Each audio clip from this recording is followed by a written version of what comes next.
What is up, you guys? Welcome back to the channel. So, today's subject matter is suppression of emotions as a means of control. All right, so you're gonna a lot of the times see common advice of you have to control your emotions, you have to manage your emotions, and it goes for both women and men, but you'll see it being pushed more on men. And anytime you have to answer to a condition or a requirement of suppressing your emotions, know that to a certain extent, the individual or the group that's asking you to do so is doing it for their benefit, not yours. And here's why. Emotions are a very powerful force. Emotions are nothing more but an expression of energy. Okay? Anytime you are in a situation or a position where you need to act, your psyche, your body creates a different set of emotions depending on the context you're in. The intention of that emotion is to get you acting. All right? It could be for various reasons. Okay? If you're sad or depressed, while it is a lower form of energy and a negative emotion, it is intended to incentivize you to change your condition. Okay? If you are feeling angry, it is intended to provide you with energy to act on eliminating whatever barrier, person, or situation you're in that is possibly a threat to you. So, given these examples, what is it then that happens when you rob an individual, again, regardless of it being a man or a woman, of their ability to experience emotions? What you are doing is you are disarming them of their ability to take action. If you turn an individual into nothing more but a numb shell, where they have no capacity to experience emotion, you are pretty much causing them to be robbed off of their energy. Okay? Remember again, emotion equals to energy, and energy equals action. Okay? Regardless of that energy being negative or positive. So, anytime you would like to control somebody, all you have to do is rub them off of their emotions. Because the other thing about emotions is that a lot of the time, an emotion, when it stirs in a person, it gets them to think about what's in their best interest. And if that capacity is robbed, if that capacity is suppressed, then this person does not think about what's in their best interest, and in turn does not resist whatever external conditions or requirements are being forced or enforced upon them. And a good example of that is with men, in particular from a young age. You would condition and train young boys to control their emotions, to suppress their emotions. And the reason this is done is a handful. There's some positive aspects of it and a negative aspects to it. Okay? In a societal order or a group order or a tribal order, if men are to coexist, all right, you cannot have every man going out there and expressing their emotions. Okay? Because that would mean every man would just be selfish and go after what they want and prioritize their self-interest above that of the tribe or the society they belong to. And this is why young boys in particular, compared to girls, are taught from a young age to suppress and manage their emotions. Because emotion in a being that has high levels of aggression naturally, okay, is seen by the group or society as a bad thing, because that individual can end up acting in its own interest and basically lead to the demise of the whole tribe. Now, The assumption is always negative here, that if you allow an individual, in this case being a young boy that grows into a man, that them being emotional will end up being detrimental or negative to a tribe or a society. And while a lot of the narrative that's in the public sphere and domain tends to be negative, and I'm not going to touch on some of these, but that's because there's an understanding of pushing out negative narrative tends to capture our attention systems versus positive narratives, okay? That just has to do with our brain's survival mechanism, where it's built to notice differences, and differences, generally speaking, mean something is dangerous. Negative things tend to fall within that category.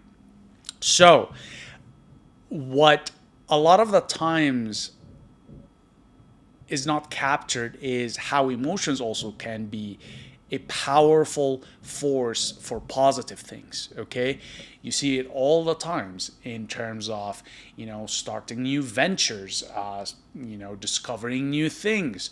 All of these things are driven by curiosity, and curiosity comes partially from positive emotions. Okay, so at some point you got to wonder, why is it then that in a lot of contexts you're required to control your emotions is for the benefit of the wider group or tribe or society? Okay, and while it is understandable that this is a requirement for coexistence, you got to wonder, at what cost does it come with respect to the individual? What is it that as an individual you are sacrificing? And what price are you paying when it comes to your growth and development? But most importantly, to your well-being, your mental health, and your capacity to exist as a human being. Another example of that, corporate settings. Okay, if you've ever had a corporate job, you understand that in institutions or corporate settings, emotionality is penalized, and you pretty much have to be like a gray rock. You're just this gray, emotionless, characterless, pretty much in a lot of ways dead kind of individual or resource. And the reason you need to be that way is because the institution needs to extract from you your time, your energy, your knowledge, and your productivity. Okay? And if you start having certain feelings or emotions like dissatisfaction, not being happy, questioning things based on your experience, guess what happens? You start resisting, you start pushing back, you start being insubordinate. And of course, given that you are just a number that's supposed to be assessed on your productivity, that is not good news. So one of the hallmarks of a professional in an institutional corporate setting is emotional control, right? And it's this thing that's marketed and pushed as being such a great quality to have in a professional or personal setting. But really all it is it's glamorized suppression, okay? Again, anytime you're asked to suppress your emotions, someone else stands to gain, okay? As I mentioned earlier, it could be a person, could be your tribe, could be society, could be a corporation you work for, could be your institution. So, understand that emotions are a powerful thing, and you do need them, and you need to experience them. Emotions allow you to actually think. The whole idea behind that, you just need to be logical and rational to make good decisions, is false, okay?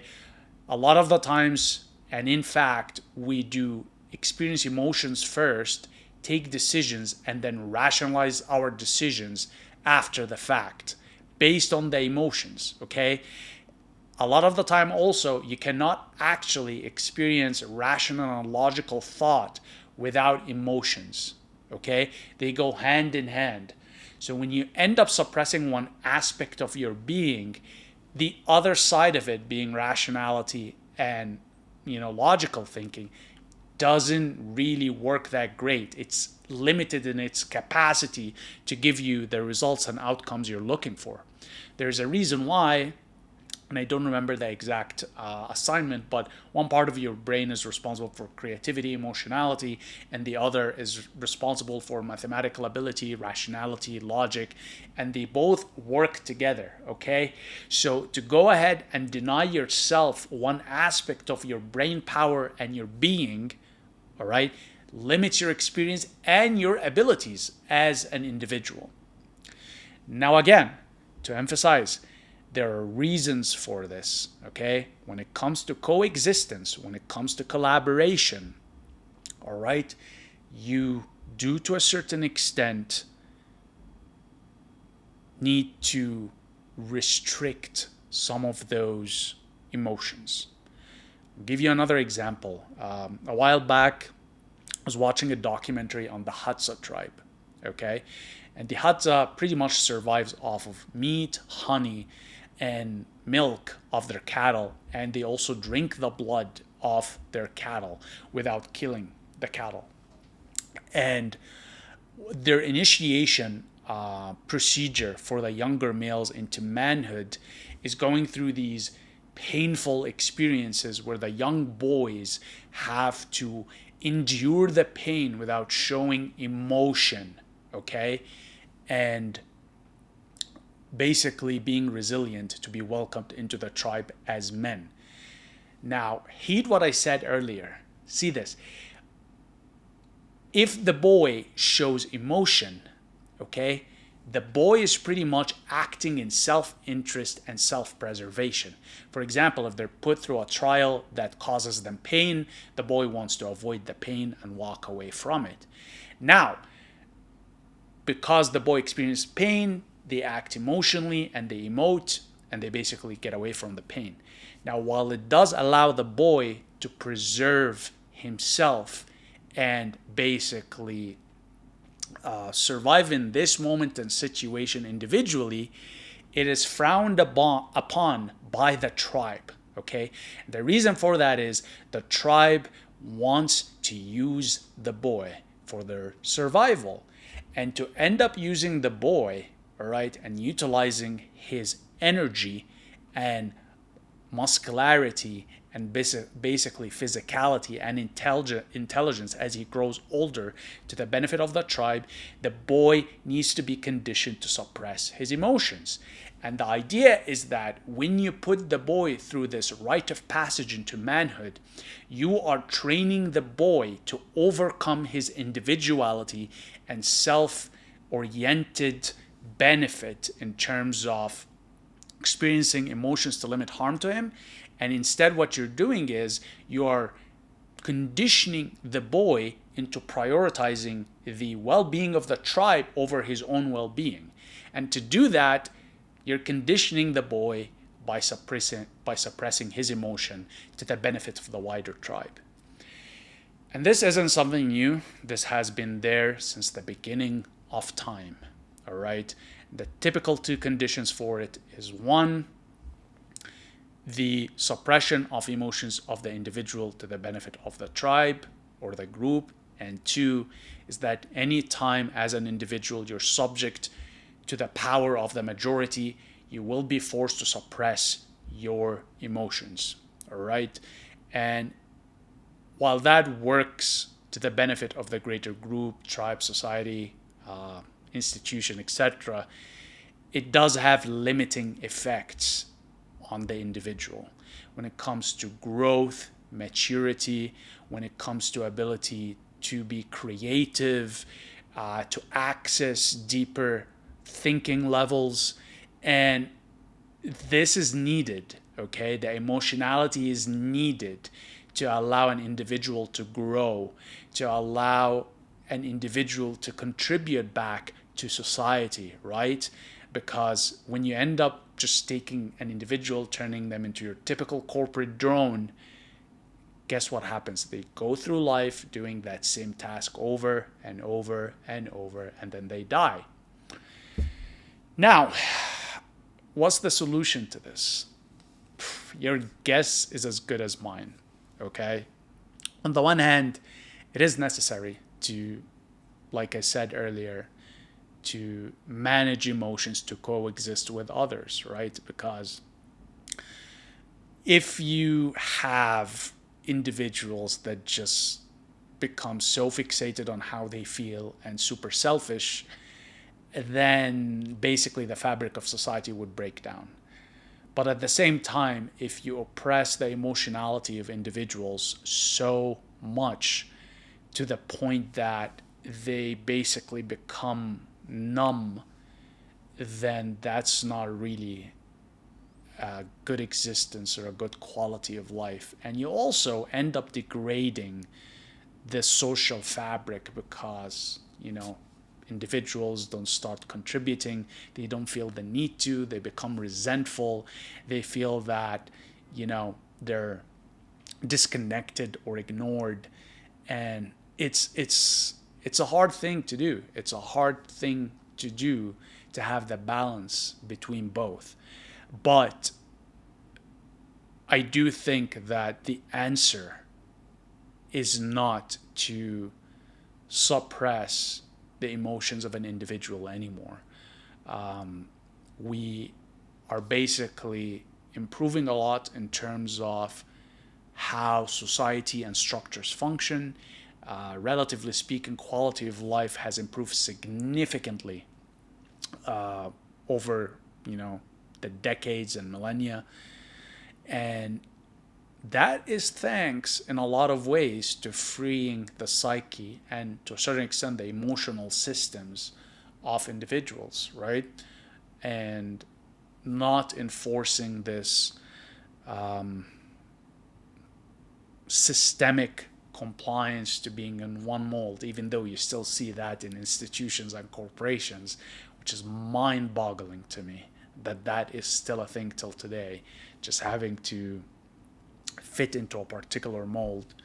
But just, food for thought there. Again, the whole idea behind this upload isn't to come up with a solution, because I don't have a solution, but rather being able to have an understanding of why, emotionality is looked down upon so much, and how it is leveraged to extract time and energy and any other resource from an individual to the benefit of the wider group. And it's something to take into consideration, you the viewer, anytime you are subjected to a constraint on your emotions, or if your emotions are invalidated, or if your emotions are not taken seriously, or if your emotions are seen as exaggerated or off of cuff in terms of the context you're in. I'm here to tell you that your emotions are valid. You are permissible to experience your emotions, and that anytime you see that you're being restricted with respect to the range of emotions you can experience, this should raise a red flag in your brain right away that something is off and someone stands to gain something off of you. Okay? So just food for thought there. Thought to share this with you guys. Had a conversation about this over, again, some really nice French coffee and French patisseries this morning with a buddy of mine, and it's an interesting conversation to have. So thought to share it here with you guys in case it's helpful to some of you. And I think that'll be it for this upload. As per usual, very much appreciate your time and attention, and I'll see you in the next one. Cheers.